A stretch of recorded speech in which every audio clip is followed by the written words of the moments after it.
Assalamualaikum warahmatullahi wabarakatuh. Selamat datang di channel Nurul Story. Channel yang membahas kisah-kisah persahabatan antara manusia dan hewan. Namun, sebelum kita masuk ke ceritanya, buat kalian yang belum subscribe channel Nurul Story, jangan lupa di-subscribe terlebih dahulu ya, like dan komen, agar kalian tidak ketinggalan di cerita-cerita terbaru dari kami. Dan bagi teman-teman yang sudah gabung di channel Nurul Story, saya doakan semoga rejeki kalian semua dilancarkan oleh Allah Subhanahu wa Ta'ala. Amin. Oke, tidak usah lama-lama lagi, kita langsung masuk saja ke alur cerita selengkapnya.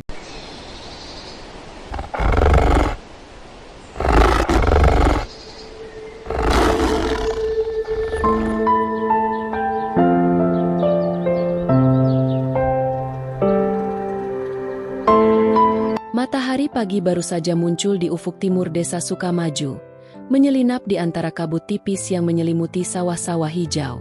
Cahayanya lembut, tapi bagi Hendro, sinar itu tak pernah terasa hangat. Ia bangun sebelum ayam berkokok, seperti biasa, karena tidur nyenyak sudah lama tak menjadi miliknya. Gubuk kecilnya di pinggir kampung, tepat di batas antara pemukiman dan hutan lebat, terasa semakin reot setiap hari. Atap bocor di beberapa tempat, dinding bambu sudah rapuh dimakan usia, dan lantai tanahnya selalu lembab. Hendro menghela napas panjang sambil memegang tongkat kayu yang sudah mengkilap karena sering digenggam. Kaki kanannya, yang sejak lahir lebih pendek dan bengkok, membuatnya harus berjalan dengan hati-hati. Setiap langkah adalah perjuangan kecil yang tak pernah ia keluhkan keras-keras. Ia tahu, keluhan hanya akan menjadi bahan ejekan baru. Hari ini ia harus ke pasar desa. Beras di rumah tinggal sedikit, cukup untuk 2 atau 3 hari lagi. Ia mengikat kantong kain lusuh di pinggang, mengambil beberapa ribu rupiah hasil menjual telur ayam kampung kemarin, lalu melangkah keluar. Begitu pintu gubuk terbuka, suara tawa anak-anak sudah terdengar dari kejauhan. Mereka sedang bermain di jalan tanah menuju pusat kampung. Hendro menunduk, berharap bisa lewat tanpa diperhatikan. Tapi harapan itu pupus seketika. "Hei, si pincang datang!" teriak Budi. Anak laki-laki berusia 10 tahun yang selalu menjadi pemimpin kelompok. Teman-temannya langsung berhenti bermain dan menoleh. Ada 4 atau 5 anak di sana. Mata mereka penuh rasa ingin tahu yang kejam. "Jangan panggil begitu, Bud," kata Hendro pelan, mencoba tersenyum. "Nama aku Hendro." Budi tertawa keras. "Hendro? Siapa yang mau panggil nama panjang sama orang lumpuh? Lebih cepat bilang si pincang. Kan langsung tahu siapa." Anak-anak lain ikut tertawa. Seorang di antaranya, yang bernama Sari, mengambil batu kecil dari tanah dan melemparnya pelan ke arah kaki Hendro. Batu itu mengenai betisnya. Tak sakit, tapi cukup untuk membuat Hendro tersentak. "Lihat, dia hampir jatuh," seru Sari girang. Hendro berhenti berjalan. Ia menatap mereka satu persatu. "Kalian masih kecil. Nanti kalau besar, jangan seperti ini lagi ya. Menyakiti orang lain itu nggak baik."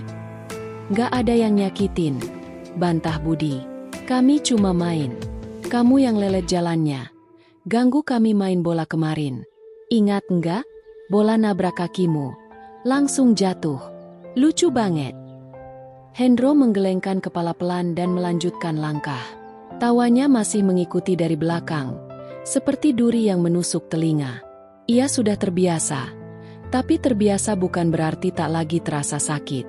Hanya saja, ia belajar menyimpan luka itu di dalam, di tempat yang tak bisa dilihat orang lain.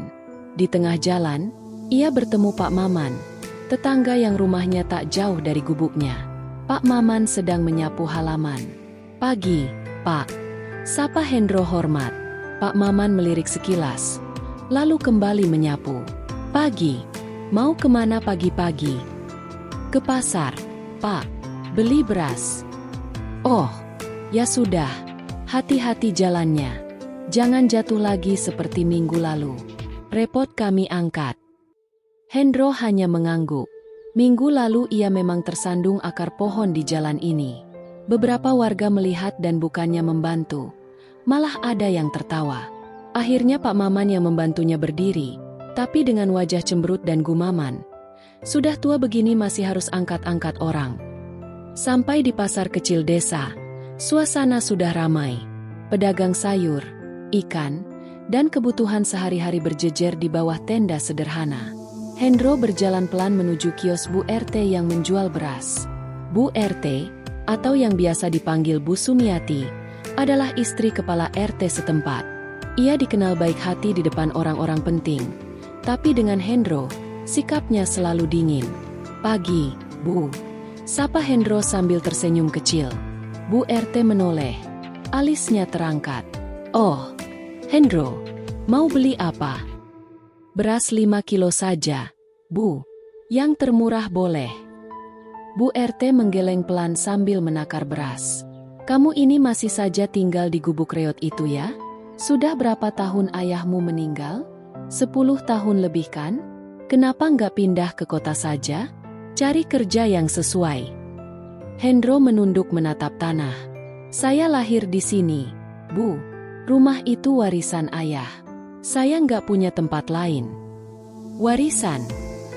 Bu RT tertawa kecil. Tapi nada sinisnya tak bisa disembunyikan. "Warisan gubuk jelek begitu? Kamu ini bikin kampung kita kelihatan kumuh. Hendro, lihat saja. Anak-anak takut main dekat rumahmu. Katanya angker. Padahal cuma karena kamu sendirian terus. Mukamu selalu muram." Kata-kata itu menusuk dalam. Hendro merogoh kantong, mengeluarkan uang kusut. "Ini uangnya, Bu." Bu RT mengambil uang itu tanpa menghitung ulang. "Aku kasih berasnya. Tapi serius, pikirkan baik-baik. Kalau kamu pergi, mungkin kampung ini lebih tenang. Gak ada lagi yang harus kasihan atau risih lihat kamu berjalan pincang setiap hari." Hendro mengambil karung kecil beras itu dan memikulnya di pundak. "Terima kasih, Bu. Saya pulang dulu." Sepanjang perjalanan pulang, pikirannya penuh. Ia melewati rumah-rumah warga yang pintunya terbuka. Anak-anak bermain, ibu-ibu mengobrol sambil menjemur pakaian. Semua terlihat normal, bahagia. Tapi baginya, kampung ini seperti penjara besar yang tak terlihat dindingnya. Ia tak punya teman, tak punya keluarga lagi sejak ayahnya meninggal 15 tahun lalu. Ibunya mati saat melahirkannya. Kabar yang selalu diulang-ulang warga sebagai alasan mengapa ia terkutuk sejak lahir. Sampai di gubuk, Hendro menurunkan beras dengan hati-hati. Ia duduk di bangku kayu kecil di teras, memandang hutan lebat yang menjadi batas belakang rumahnya. Angin sepoi membawa aroma tanah basah dan daun. Burung-burung berkicau di kejauhan. "Ayah," bisiknya pada udara kosong. "Kenapa aku harus lahir seperti ini? Kalau aku normal, mungkin ayah nggak perlu kerja terlalu keras. Mungkin ibu masih hidup. Mungkin aku punya teman." Air mata mengalir pelan di pipinya yang sudah keriput sebelum waktunya. Ia mengusapnya kasar. "Tak boleh menangis di siang bolong. Nanti kalau ada yang lewat dan melihat." Bahan ejekan baru lagi. Di dalam gubuk, ada foto kecil ayahnya tergantung di dinding. Hendro berdiri, berjalan pelan mendekat. Foto itu sudah pudar, tapi senyum ayahnya masih terlihat jelas. Ayah selalu bilang, "Hendro, Tuhan punya rencana besar buat setiap orang." Tapi rencana apa yang membuat aku hidup dalam hinaan seperti ini setiap hari? Malam perlahan turun. Hendro memasak nasi sederhana dengan lauk telur dadar. Makan sendirian, seperti biasa. Di luar, suara jangkrik dan katak mulai ramai. Ia duduk di teras lagi, memandang bintang-bintang yang mulai bermunculan. "Suatu hari," gumamnya pelan, "mungkin ada yang melihat aku bukan sebagai beban. Mungkin ada yang mau mendengar ceritaku tanpa tertawa." Angin malam berhembus lebih kencang, membawa aroma hutan yang dalam. Hendro tak tahu, malam itu, sesuatu yang tak pernah ia bayangkan sedang mendekat dari kegelapan rimba. Sesuatu yang akan mengubah segalanya. Pagi itu matahari muncul perlahan di balik bukit, menyinari hamparan sawah desa Karangpandan. Embun masih menempel di ujung padi yang menguning, sementara burung-burung kecil beterbangan di udara yang masih sejuk. Hendro bangun dengan tubuh berat. Kakinya yang pincang masih terasa nyeri akibat jatuh kemarin. Namun, ia tetap memaksa berdiri. "Aku harus berguna, Walaupun hanya sedikit, gumam Hendro sambil merapikan bajunya yang sudah lusuh. Ia berjalan terpincang-pincang menuju sawah Pak Joko. Dari jauh, sudah terlihat beberapa warga bekerja, memotong padi, mengangkat hasil panen, dan mengikat jerami. Suara mereka terdengar riuh, penuh semangat. Suara yang bagi Hendro terasa jauh dari dirinya, seolah ia tidak berhak menjadi bagian dari keramaian itu. Setibanya di dekat pematang sawah, Hendro menelan ludah. Ia sudah tahu bahwa kehadirannya seringkali tidak disukai. Namun hari itu ia ingin mencoba lagi. "Pak Joko," panggil Hendro dengan suara pelan. Pak Joko yang sedang mengawasi para pekerja menoleh cepat. Tatapannya langsung berubah masam melihat Hendro. "Apa lagi kau kemari?" gerutunya. "Saya ingin membantu, Pak. Saya bisa memotong padi pelan-pelan. Biar saya kerjakan bagian pinggir." Hendro berusaha tersenyum, meski dadanya dipenuhi rasa cemas. Pak Joko malah tertawa, keras dan menyakitkan. "Bantu? Kamu? Hahaha. Hendro, kamu itu pincang. Jalan lurus saja susah. Apalagi panen." Warga lain yang mendengar ikut menoleh dan tersenyum sinis. "Tapi, saya bisa coba, Pak. Saya butuh kerja. Saya butuh makan juga," ucap Hendro lirih. Pak Joko melangkah mendekat dan menepuk bahu Hendro keras, seperti memaksa Hendro mundur. "Dengar baik-baik. Kemarin saja kau jatuh dan hancurkan bibit di sisi selatan sawahku. Kau tahu berapa kerugiannya?" Saya tak sengaja, Pak. Saya minta maaf." "Maaf? Maafmu tak ada harganya," bentaknya. "Pergi. Jangan sentuh tanamanku." Beberapa pekerja ikut menimpali, seolah ingin memperkuat hinaan itu. "Benar, Hendro, kamu cuma bikin repot. Ingat waktu banjir tahun lalu? Kami harus susah payah menolongmu karena kamu tak bisa lari. Bahkan jadi beban di saat darurat." Hendro menunduk dalam-dalam. Setiap kata yang terdengar seperti duri yang menusuk jantungnya. Ia mencoba mengangkat wajahnya sedikit. Namun hinaan itu terlalu berat. "Saya cuma ingin membantu," bisiknya pelan. Pak Joko meludah ke tanah. "Tidak ada yang butuh bantuanmu. Kau hanya bikin rusak. Kalau kau masih berdiri di sini 5 menit lagi, aku suruh anak-anakku usir paksa." Hendro mundur perlahan. Tubuhnya gemetar. Ia ingin berteriak, "Aku manusia juga. Aku punya perasaan." Tapi suaranya hilang entah kemana. Rasa sesak memenuhi dadanya, membuat langkahnya makin berat. Di rumah kecilnya di pinggir hutan, Hendro menutup pintu pelan-pelan. Rumah itu sederhana. Dinding bilik tua, lantai tanah, dan atap yang bocor di beberapa bagian. Tapi itu satu-satunya tempat ia bisa menangis tanpa ada orang yang menertawakannya. Hendro duduk di lantai tanah, memeluk lututnya sendiri. Pandangannya jatuh pada sebuah bingkai foto tua yang tergantung miring di dinding. Foto seorang perempuan muda berwajah lembut dan seorang pria berwajah tegas namun hangat. "Ibu, ayah." Suaranya pecah. Hendro mengambil foto itu dan menggenggamnya erat. Ia menyentuh wajah ibunya di foto itu. "Bu, kenapa ibu pergi begitu cepat? Aku bahkan belum sempat memanggilmu." Ibunya meninggal saat melahirkannya. Sejak kecil, Hendro hanya mendengar cerita bahwa ibunya tak sempat melihatnya tumbuh barang sedetik pun. Lalu ia menatap wajah ayahnya. "Ayah, maafkan aku. Aku tahu ayah sudah lelah mendengar orang menghina aku. Tapi ayah tidak harus pergi." Ayahnya meninggal karena sakit, tapi warga desa selalu bergumam bahwa sakit itu datang dari beban mental akibat memiliki anak cacat. Kalimat itu menghantui Hendro bertahun-tahun. Air mata jatuh satu persatu menimpa lantai tanah. Ia merasa seolah dunia sangat sempit dan tidak ada tempat yang bisa menerimanya. Kebanyakan orang melihatnya sebagai kutukan, bukan manusia. "Ayah, bagaimana caranya aku terus hidup saat tak ada seorang pun yang menganggapku layak?" Hendro berbisik sambil memejamkan mata.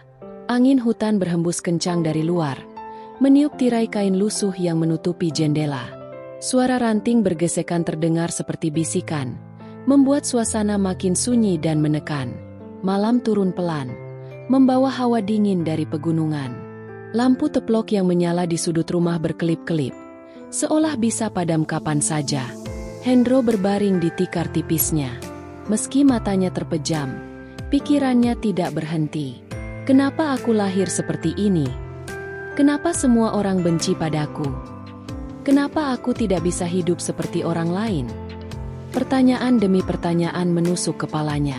Dalam mimpi yang datang tak lama kemudian, Hendro melihat dirinya berdiri di tengah sawah yang luas. Di sekelilingnya, warga desa tertawa sambil menunjuk-nunjuk dirinya. Suara mereka menggema, saling bertumpukan menjadi satu suara besar yang menyesakkan dada. Cacat. Beban. Tidak berguna. Pergi dari desa kami. Hendro menutup telinganya dalam mimpi itu, tapi suara-suara itu tetap menembus rasa takutnya. Ia berlari dengan kaki pincang, namun tanah sawah tiba-tiba berubah menjadi lumpur yang menelan kakinya perlahan. Ia berteriak minta tolong. Tolong! Ada siapapun? Tolong aku! Sosok-sosok yang menertawakannya tadi justru berdiri diam di tepi lumpur, menatapnya tanpa niat membantu. Mata mereka gelap, kosong, seolah menikmati penderitaannya. Hendro terus berteriak, "Aku tidak mau tenggelam. Tolong!" Namun sebelum seseorang menjawab, tangan-tangan hitam muncul dari lumpur dan menariknya ke bawah dengan kekuatan yang membuatnya tak bisa melawan. Tarikan itu dingin, kuat, dan penuh rasa benci. Hendro terengah-engah, dan bruk! Ia terbangun dengan napas memburu. Keringat dingin mengucur dari dahinya. Lampu teplok hampir mati. Ruangan menjadi gelap dan sunyi. Kenapa? Kenapa mimpiku selalu seperti itu? Hendro menutup wajahnya. Ia menggigil, bukan karena dingin, tapi karena kesepian yang menusuk hingga tulang.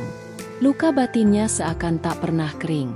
Selalu ada yang mengoyak hati dan martabatnya setiap kali ia mencoba bangkit.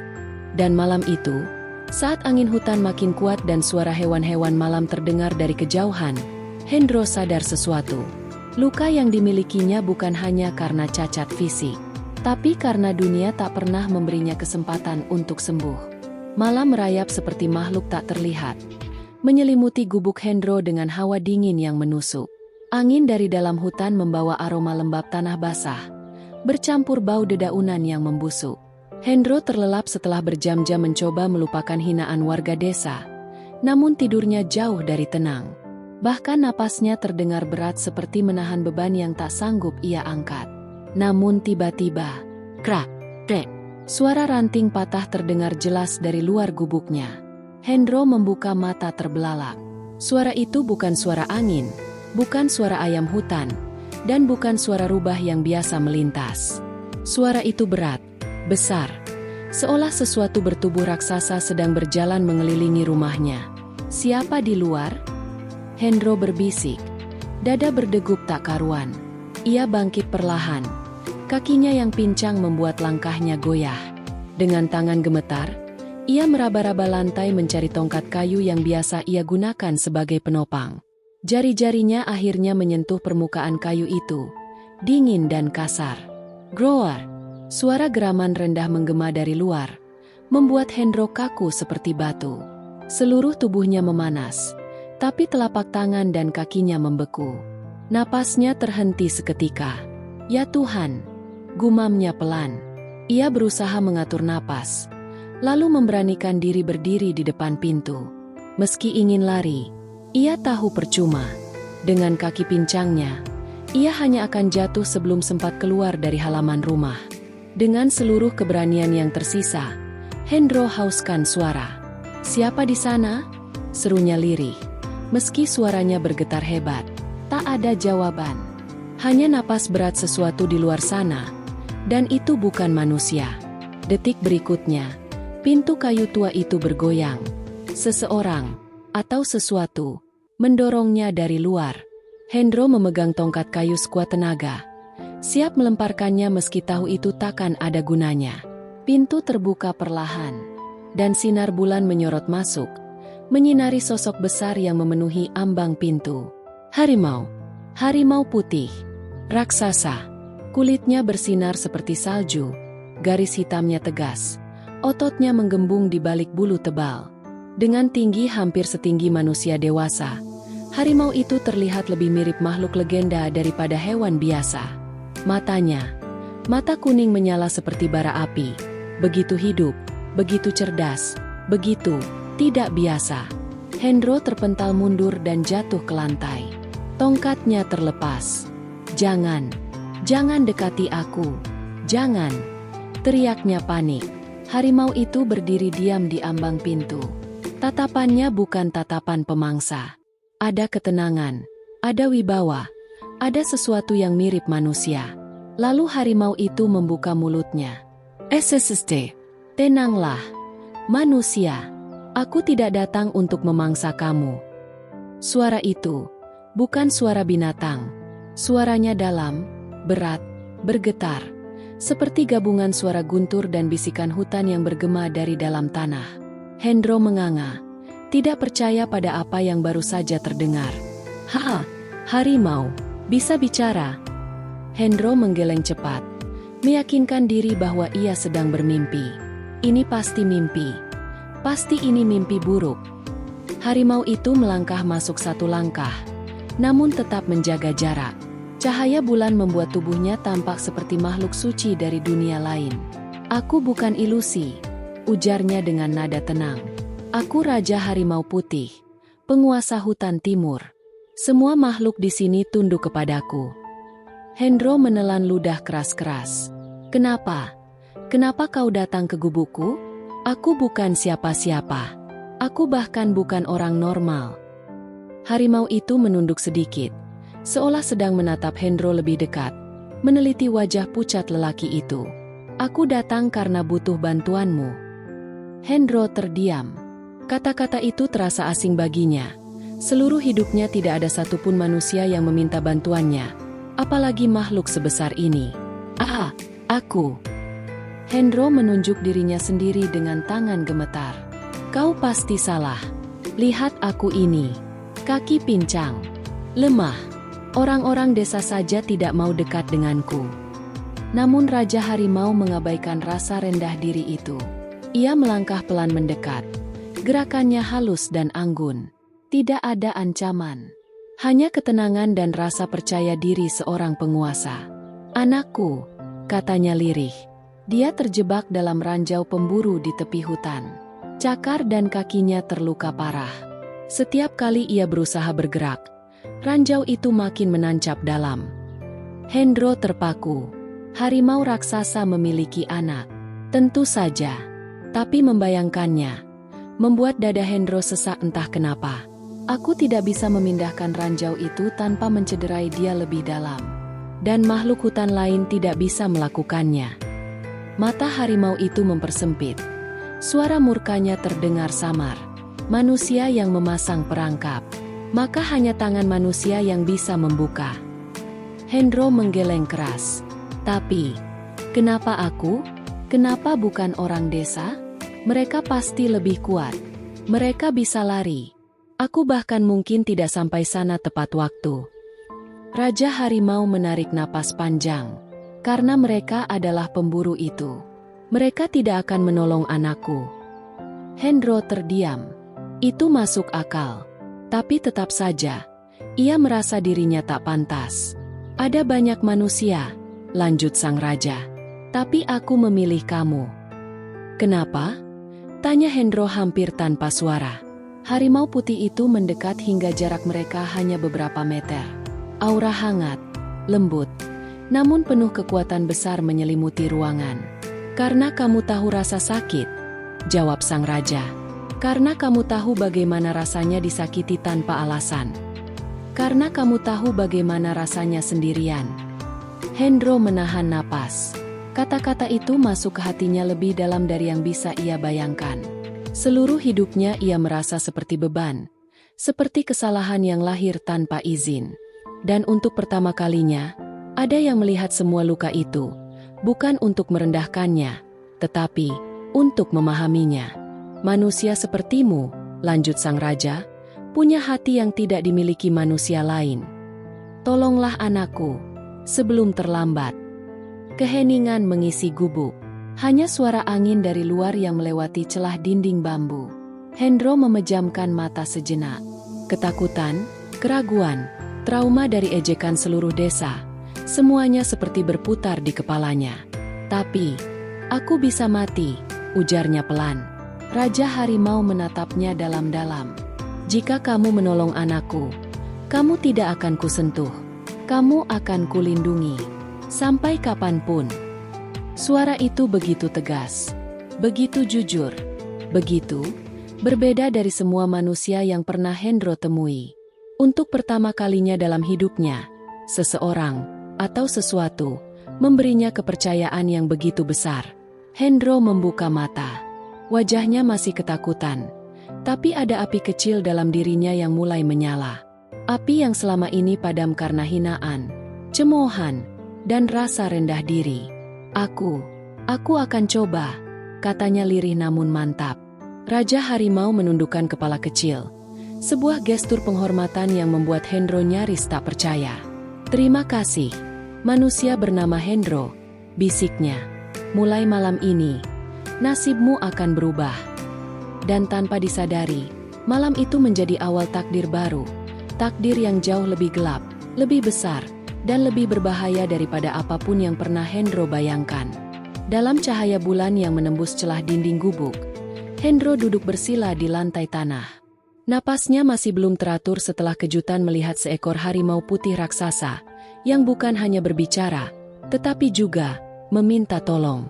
Di depannya, Raja Harimau duduk tegap. Bulunya berkilau seolah memantulkan cahaya dari dunia lain.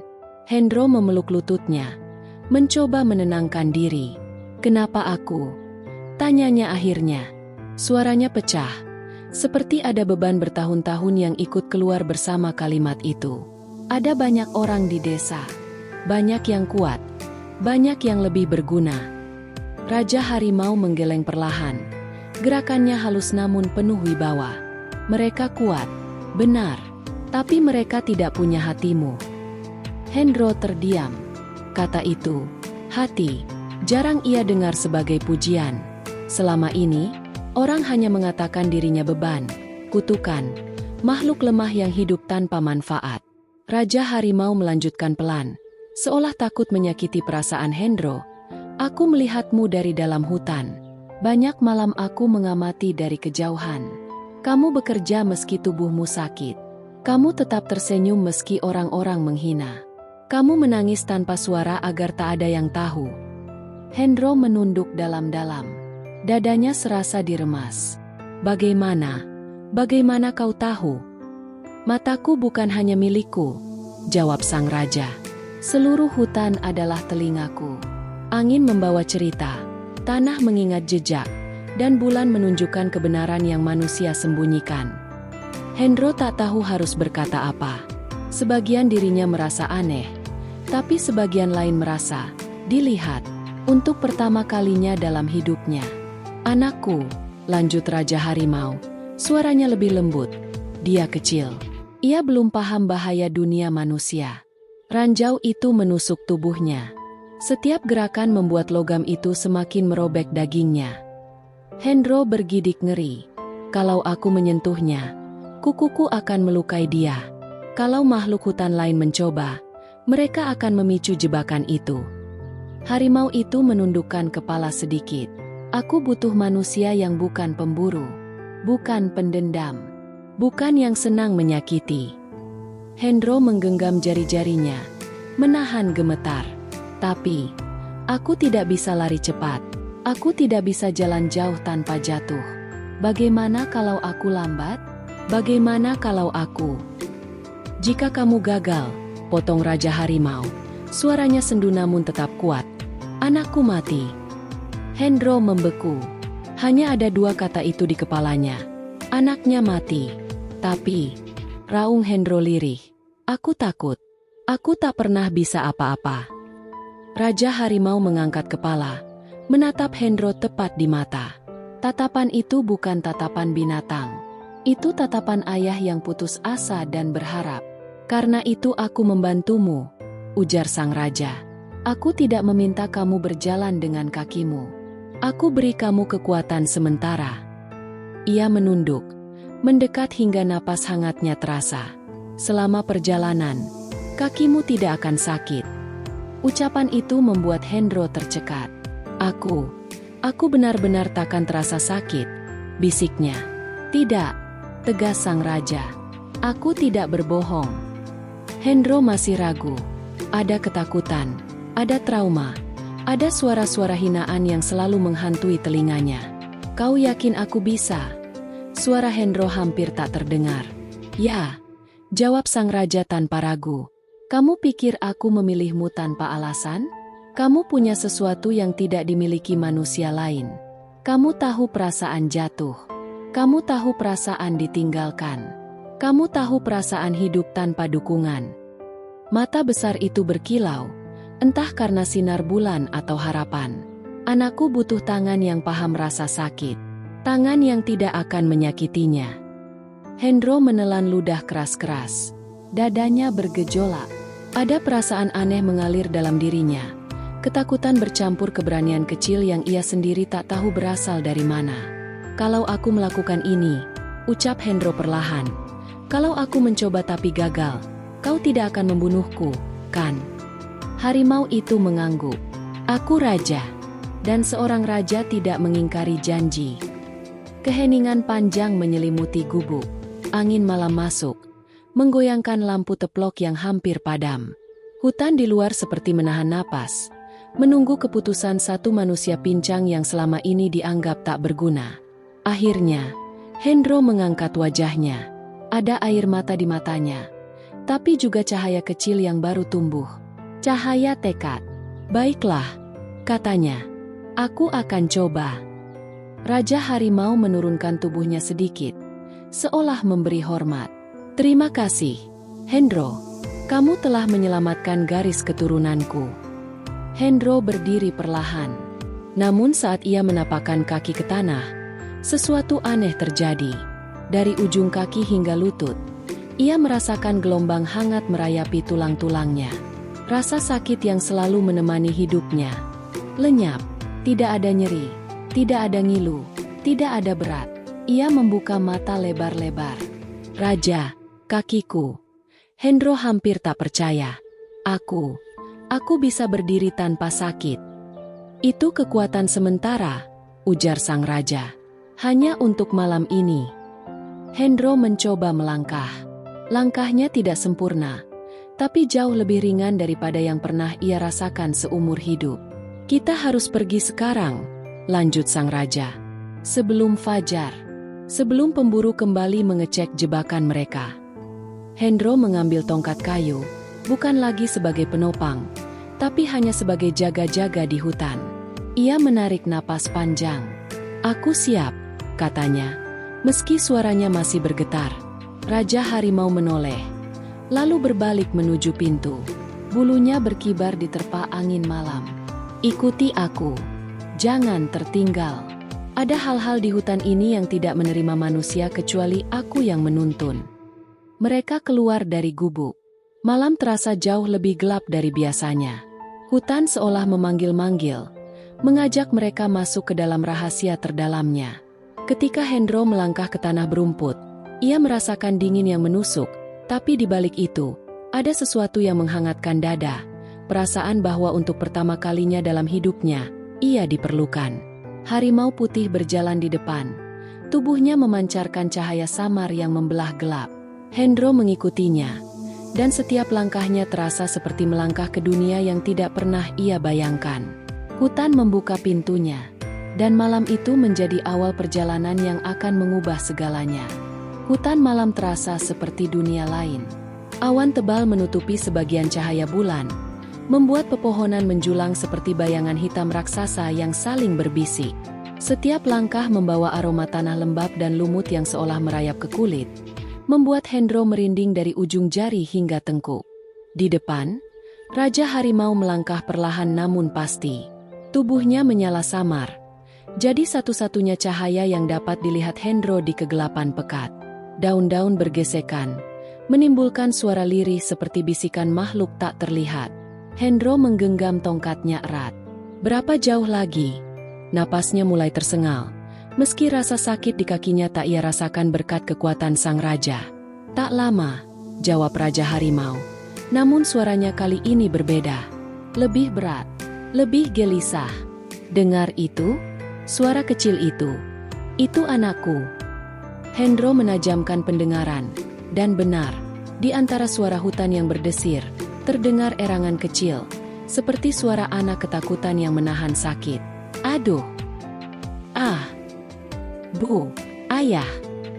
Rintihan itu membuat bulu kuduk Hendro berdiri. Ada rasa iba menusuk dadanya. Mereka mempercepat langkah.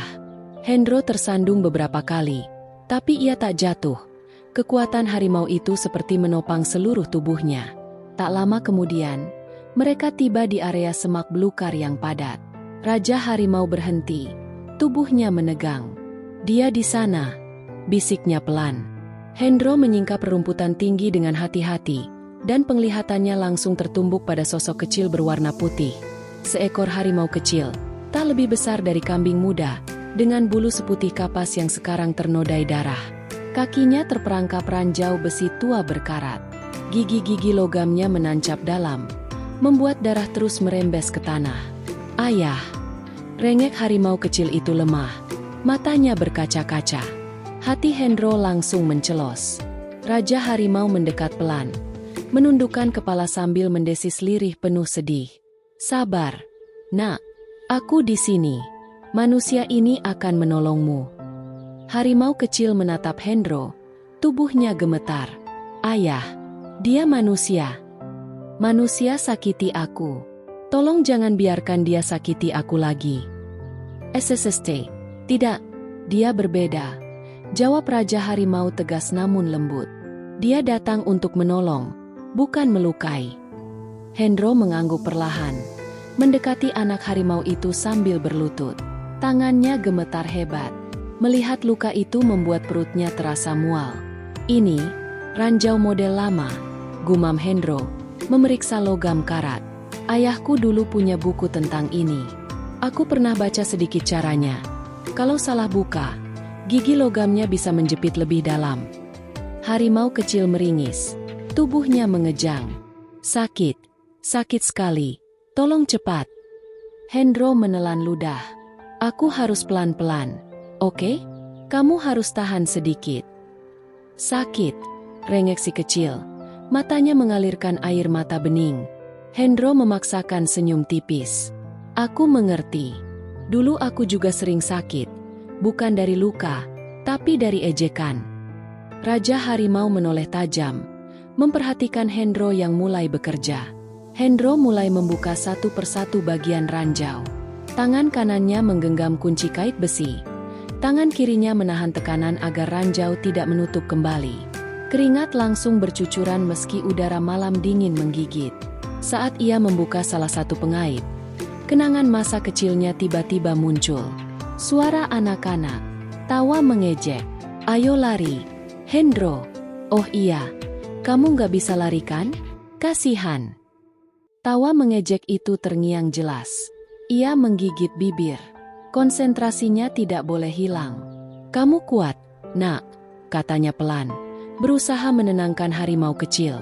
Kamu tahu, aku juga bertahan meski semua orang benci dan hina aku. Anak harimau memandangnya lemah. Kamu juga kesakitan, seperti aku. Hendro mengangguk. Iya, tapi aku hidup sampai sekarang. Kamu juga bakal kuat. Raja Harimau memperhatikan mereka. Suaranya sangat pelan, hampir seperti mendesah. Hendro, kenapa kamu masih bertahan tinggal di desa itu? Mereka memperlakukanmu begitu buruk. Kamu bisa pergi, cari tempat lain. Hendro berhenti sejenak. Napasnya tercekat. Pertanyaan itu menusuk lebih dalam dari ranjau manapun. Karena itu rumahku, jawabnya akhirnya. Pelan namun penuh luka. Meski sakit, meski aku tidak disukai, aku tidak mau lari.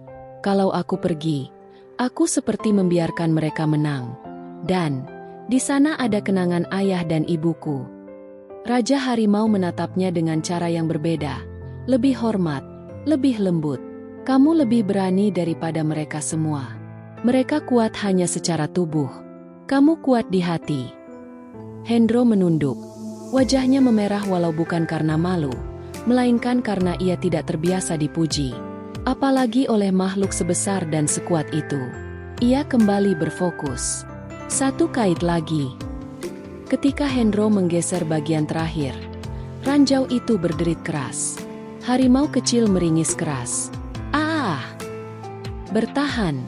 seru Hendro. Hendro menahan napas dan menarik pengait terakhir dengan tekanan yang sangat hati-hati. Krek! Ranjau itu akhirnya terbuka. Harimau kecil terjatuh ke tanah. Tubuhnya lemas, tapi bebas. Darah masih menetes, tapi tidak lagi terjepit.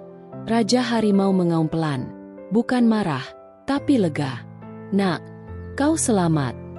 Hendro mundur perlahan. Tubuhnya gemetar kelelahan. Seluruh lengannya bergetar seolah kehilangan tenaga. Harimau kecil mencoba berdiri tapi jatuh lagi. Hendro spontan menahan tubuh kecil itu agar tidak terbentur batu. "Kamu harus istirahat," ujar Hendro. Suaranya serak. Anak harimau memandangnya dengan mata besar yang penuh rasa syukur. "Terima kasih, manusia. Kamu baik." Hendro tersenyum tipis. "Aku hanya melakukan apa yang harus." Raja Harimau menunduk dalam-dalam pada Hendro. Sebuah penghormatan yang jarang dilakukan pemangsa sebesar itu. "Hendro, kamu telah menyelamatkan warisku. Mulai malam ini, hutan mengenalmu sebagai teman. Dan aku berhutang nyawa padamu." Hendro menelan ludah. Jantungnya berdegup hebat, bukan karena takut, tapi karena ia tidak pernah merasa dihargai seperti ini. "Sekarang," lanjut Raja Harimau, "aku akan merawat anakku. Kamu ikut sampai perbatasan hutan. Setelah itu, kamu akan pulang dengan aman." Hendro mengangguk. "Baik." Namun saat mereka berjalan kembali, ada sesuatu yang bergerak di balik pepohonan. Ranting patah, daun bergoyang, suara langkah banyak. Raja Harimau langsung berdiri sigap, matanya menyala. "Hendro," bisiknya, "kita tidak sendirian." Dan malam itu berubah dari perjalanan penyelamatan menjadi awal bahaya yang jauh lebih besar. Udara hutan malam itu seolah membeku. Bahkan angin yang biasanya berdesir melalui pepohonan kini seperti menahan napas melihat perjuangan mereka bertiga. Cahaya bulan yang menembus sela daun hanya cukup untuk menerangi wajah Hendro yang tegang, dipenuhi peluh. Jari-jarinya yang kurus bergetar ketika menyentuh plat besi yang sudah berkarat. Ranjau tua itu terlihat seperti monster kecil, diam, tapi mematikan. Harimau kecil merengek lirih. "Sakit, ayah. Aku takut." Suaranya gemetar, hampir seperti seorang anak manusia yang menahan perih di lututnya. Raja Harimau berdiri di sampingnya. Tubuh besar dan gagah itu tampak lemah di hadapan penderitaan anaknya. Matanya yang selalu dipenuhi wibawa kini bergetar, dipenuhi rasa takut seorang ayah. "Sabar, nak. Dia sedang berusaha. Sedikit lagi. Bertahanlah." Hendro menelan ludah, mencoba menenangkan dirinya sebelum menenangkan makhluk kecil itu. "Aku tahu sakitnya luar biasa. Tapi tolong jangan gerak, ya? Kalau kamu gerak, besinya bisa nembus lebih dalam." Harimau kecil mengangguk pelan, meski tubuhnya menggigil hebat. Hendro mengusap pelan bulu di kepala sang anak harimau. Sentuhan itu membuatnya merinding, bukan karena takut, tapi karena perasaan aneh. Ada yang mempercayainya. Ada yang bergantung padanya. Sesuatu yang tidak pernah dia rasakan seumur hidup. Ketika kecil, dia selalu dipaksa duduk di bangku sekolah sendirian. Anak-anak lain mengolok, menghina, meludah ke tanah setiap dia lewat. "Pincang, pincang, pincang." Itu suara yang terus menghantuinya sampai dewasa. Kini, untuk pertama kalinya, ada kehidupan yang berharap padanya. Hendro kembali menunduk, menyentuh kait terakhir. Besinya dingin, licin oleh darah harimau kecil yang terus menetes. Ini harusnya gampang," gumamnya, meski dadanya sesak. "Hanya satu kunci lagi." Namun saat dia dorong perlahan, kait itu tidak bergerak. Hendro mengerutkan kening. Mencoba lagi. Tetap tak mau terbuka. Harimau kecil menjerit keras. Ah! Sakit! Ayah! Ayah! Tubuhnya mencengkeram tanah. Kukunya mencakar lumpur. Raja harimau mengaum rendah. Suaranya menggetarkan tanah. Hendro! Cepat! Dia tak tahan. Hendro ikut panik. Tangannya mulai gemetar hebat. Sabar, sabar. Aku coba lagi. Ia menarik napas panjang. Tapi wajahnya pucat pasi. Bagaimana jika aku gagal? Bagaimana jika aku malah mencederainya? Ingatan buruk masa kecilnya kembali menampar. Tatapan jijik warga desa, kata-kata kejam yang menusuk jiwa, kecelakaan yang membuat kakinya rusak, dan ayahnya yang meninggal dengan raut kecewa. Ayah, Hendro berbisik dalam hati. Jangan biarkan aku gagal lagi. Aku tidak mau menjadi beban. Tidak mau menjadi sampah seperti kata mereka. Dia pejamkan mata, mengingat satu kalimat ayahnya yang tidak pernah hilang dari kepala. Kesabaran kalahkan segala. Hendro, kaki boleh lemah, tapi hatimu harus tetap kuat. Napasnya mulai stabil. Tangan yang tadi gemetar kini bergerak perlahan, menekan, memutar, mengangkat, sampai terdengar bunyi kecil. Klek! Hendro membuka mata lebar-lebar. Kait itu bergerak sedikit. Ya, sedikit lagi. Raja harimau menunduk, menahan napas. Harimau kecil berhenti menangis, seolah ikut memusatkan perhatian pada tangan manusia pincang yang sedang memegang hidup dan matinya. Baik, pelan. Hendro memutar baut karatan itu dengan ujung jari. Setiap geseran menimbulkan suara nyaring, dan Hendro merasakan sakit di jari-jari karena tekanan besi. Hingga akhirnya, krak, ranjau itu terbuka sempurna. Harimau kecil langsung menarik kakinya dan merangkak dengan lemah ke arah ayahnya. Ia menangis, tapi kini tangis lega. Ayah, aku bebas. Raja harimau merunduk, membungkus anaknya dengan kepala dan lehernya. Kamu selamat, nak, kamu selamat. Mereka berpelukan, sebuah pemandangan yang begitu hangat hingga dada Hendro terasa sesak oleh emosi.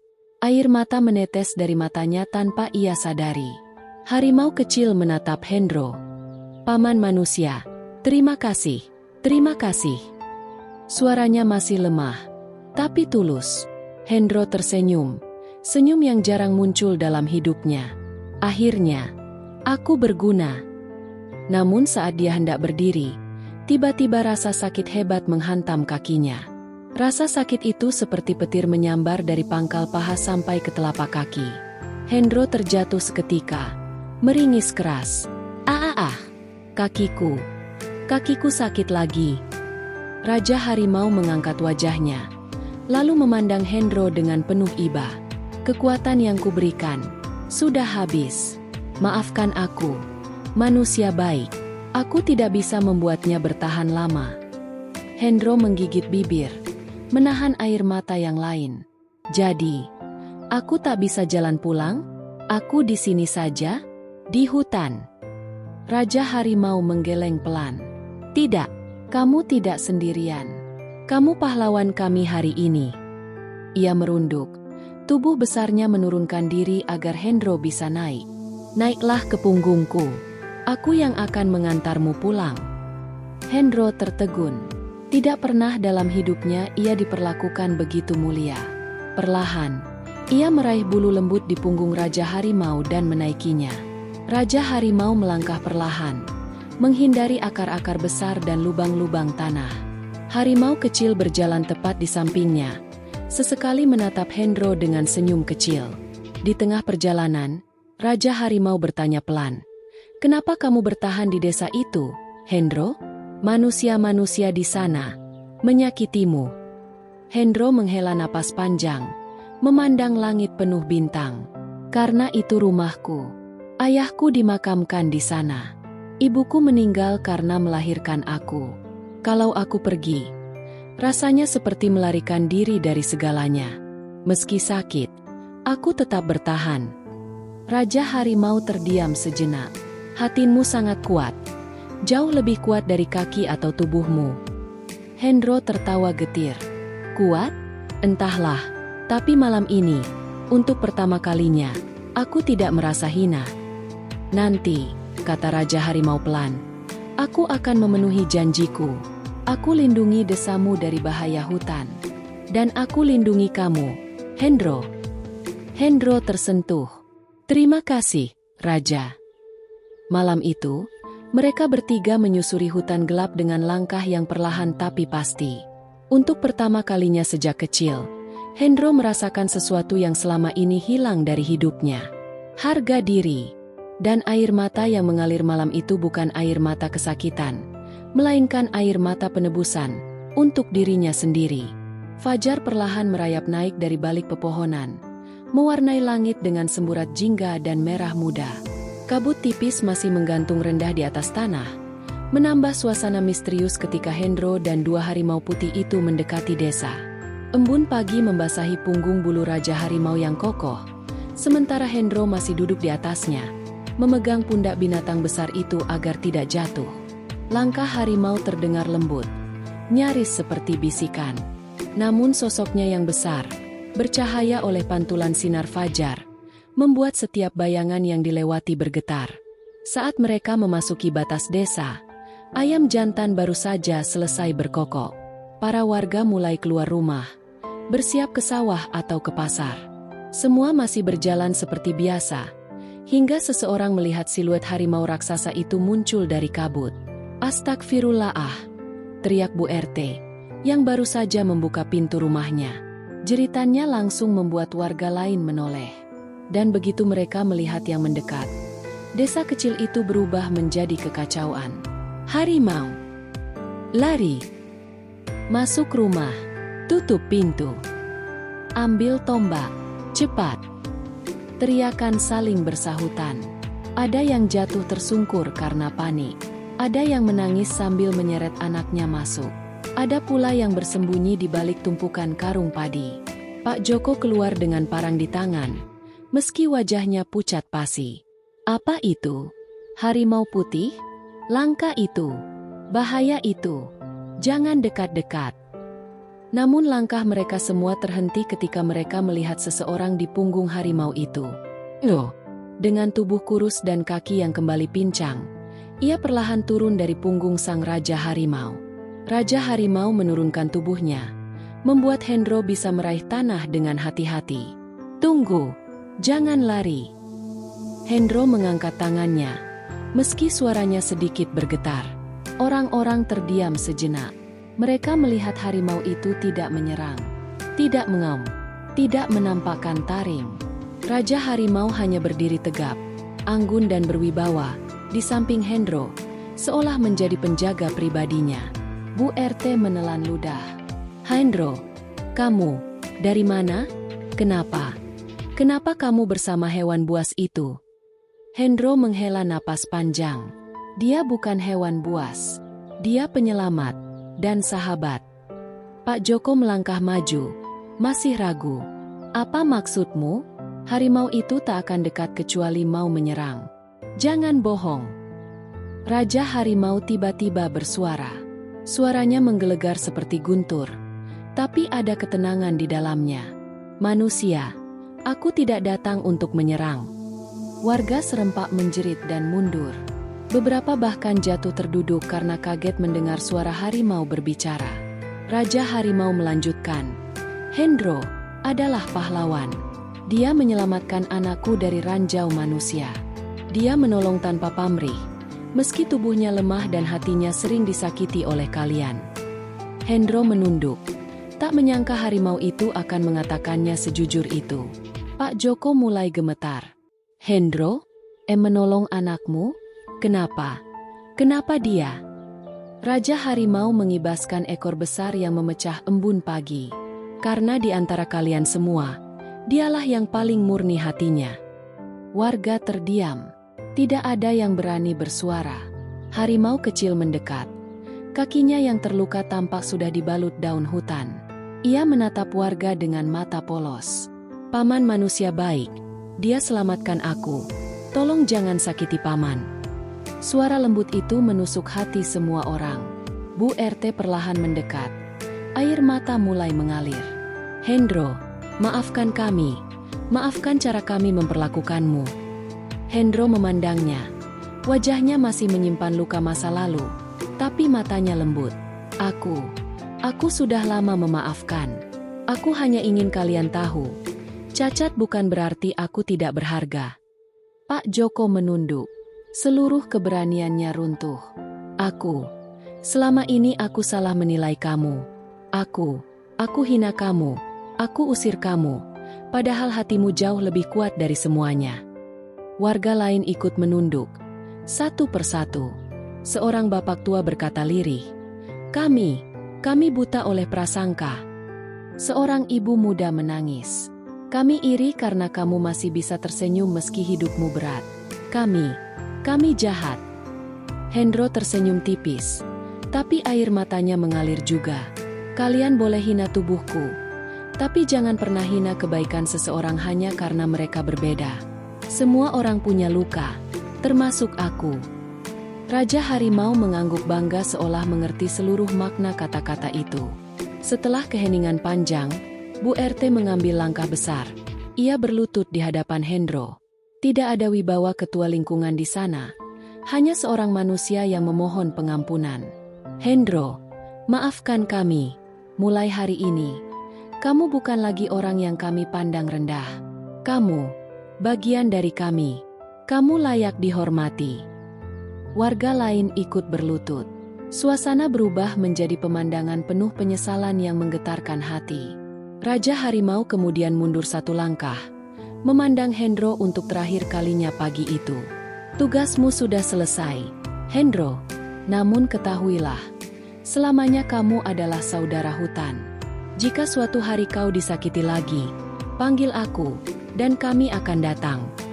Hendro menatap harimau itu dengan mata yang mulai berkaca. Terima kasih. Terima kasih untuk semuanya, Raja. Harimau kecil menggosokkan kepala ke tangan Hendro. Dadah. Paman manusia. Raja Harimau membungkuk hormat. Gesture yang membuat seluruh desa tertegun, lalu berbalik dan berjalan kembali menuju hutan bersama anaknya. Langkah mereka perlahan memudar dalam kabut, meninggalkan keheningan panjang yang hampir sakral. Ketika suara langkah harimau benar-benar hilang, warga mulai berkumpul mengelilingi Hendro. Tidak ada lagi tatapan jijik, tidak ada lagi ejekan, hanya kekaguman dan penghormatan. Pak Joko menepuk bahunya. Hati-hati agar tidak menyakitinya. Mulai hari ini, kamu bukan Hendro pincang. Kamu, Hendro sang penyelamat. Hendro hanya tersenyum dengan mata basah. Aku tidak ingin gelar. Cukup perlakuan baik. Itu sudah terlalu mewah bagi hidupku. Warga mengangguk. Ada harapan baru di wajah mereka. Fajar kini sepenuhnya muncul. Cahaya hangat mengalir ke desa kecil itu, seolah memberkati awal baru bagi Hendro dan semua orang. Hendro memejamkan mata, mengangkat wajah ke arah sinar matahari. Angin lembut dari arah hutan menyentuh pipinya, seakan membawa salam terakhir dari Raja Harimau. Terima kasih, Raja, bisiknya. Hari itu, dunia Hendro berubah, bukan lagi penuh hinaan, tapi penuh penghargaan dan kedamaian. Dan itulah fajar baru dalam hidup seorang manusia yang selama ini dianggap tak berarti.